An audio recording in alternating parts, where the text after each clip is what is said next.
Today I'm going to talk about the information in Unit 8, but I don't have any partner, so I will make it alone. Good morning. Could you please introduce yourself briefly? Good morning. My name is Chang, 22 years. I recently graduated and I am applying for the security position.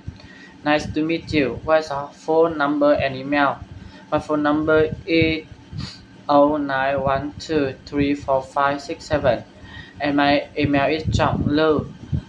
What's your education background? I graduated with a bachelor's degree in business administration from Harvard University Industry.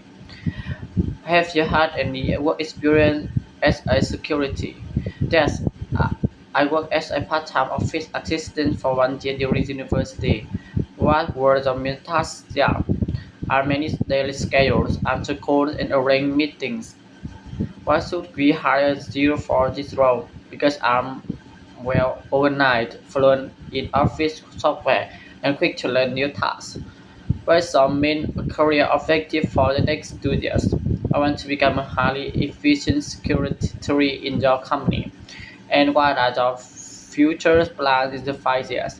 I hope to advance to the position of office manager. Great, thank you for coming today. Thank you for your time.